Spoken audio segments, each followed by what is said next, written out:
কখনো খুব বৃষ্টি, আবার কখনো বৃষ্টি থেমে যাওয়ার পরে রোদ ঝলমলে আকাশ।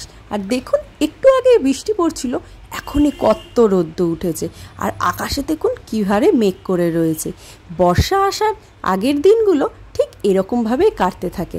আর এই যে দেখুন এই গাছটা দেখতে পাচ্ছেন, এটা কিন্তু আমি আন্দামান থেকে আনিয়েছি। দেখুন গাছটা কতটা সুন্দর হয়ে গেছে, আর এই বর্ষাতে আরও জানি সুন্দর হয়ে উঠেছে। দেখুন পাতায় কি সুন্দর জল পড়েছে, আর তার মধ্যেই আমার বাগানে ফুটেছে কি সুন্দর ছোট্ট ছোট্ট ফুল। দেখুন কতটাই না সুন্দর লাগছে দেখতে। আর এই দিনে আমাদের বাঙালির সব থেকে বেশি পছন্দ ডাল, ভাত আর হচ্ছে গন্ধরাজ লেবু। আজকে আপনাদের সাথে এমন একটা রেসিপি শেয়ার করব যে রেসিপিটা খেলে আপনাদের মন ভরে যাবে।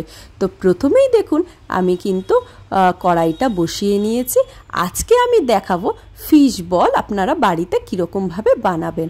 আমি আজকে লোটে মাছ নিয়ে নিয়েছি, আর এটাকেই কিন্তু সেদ্ধ করতে বসিয়ে দেবো প্রথমে জলে অল্প একটু সামান্য নুন দিয়ে।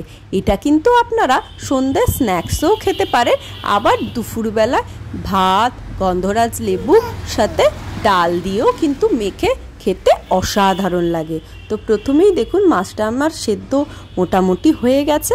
এরপরে মাছটা সেদ্ধ হয়ে যাওয়ার পরে আমি একটা ঝুড়ির মধ্যে জলটাকে ভালো করে ছাঁকতে দিয়ে দেবো, যাতে জল একটুকুও না থাকে।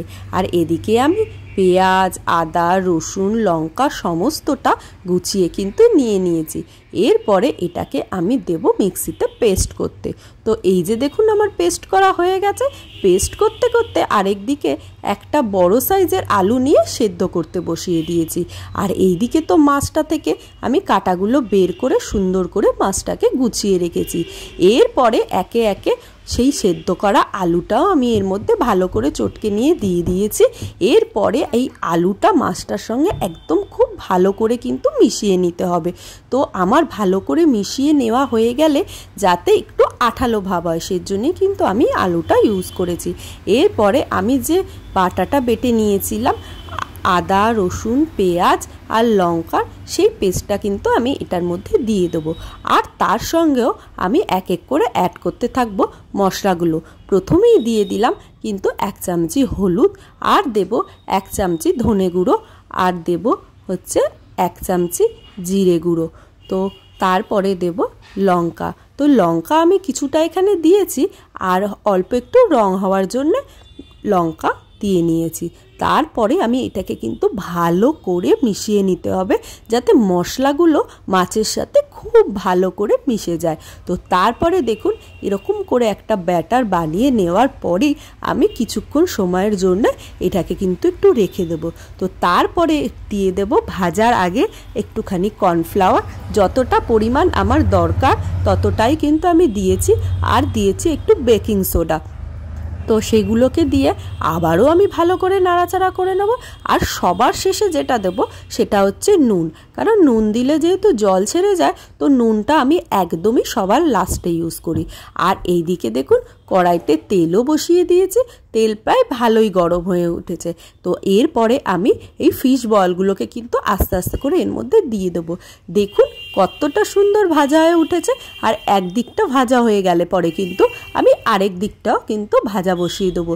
যখন ভাজাগুলো একটু লাল লাল হয়ে উঠবে দু সাইডেরটাই, তখন কিন্তু আমি এটাকে আস্তে আস্তে করে তুলে নেব। দেখুন আমার ভাজাগুলো দেখতেও কতটা সুন্দর হয়েছে, আর দু সাইডটা কিন্তু প্রায় লাল হয়ে এসছে। তো তারপরে আমি দেখুন এটাগুলোকে প্লেটে তুলে নিচ্ছি। আর এরপরে আমি গরম ভাত ডালের সঙ্গে সার্ভ করব এই ফিশ বলটা। তো আপনাদের দেখে কীরকম মনে হচ্ছে? আমাদের কিন্তু খেতে ভীষণ সুন্দর হয়েছিল। এখন আমি ভয়েস ওভারটা দিচ্ছি, আমার এখনও জিভে জল চলে এসছে। মনে হচ্ছে জানি আর দুটো পেলে বেশ ভালোই না হতো খেতে। তো ভিডিওটা কেমন লাগলো অবশ্যই জানাবেন। আর আমাদের ভিডিওগুলো যদি আপনাদের ভালো লেগে থাকে তাহলে অবশ্যই লাইক, কমেন্ট অ্যান্ড শেয়ার করতে কিন্তু ভুলবেন না। সবাই ভালো থাকবেন আর সুস্থ থাকবেন। দেখা হচ্ছে খুব তাড়াতাড়ি পরের কোনো ভিডিওতে। ততক্ষণের জন্য টাটা। ও অবশ্যই আমাকে কমেন্ট করে জানাবেন কিন্তু।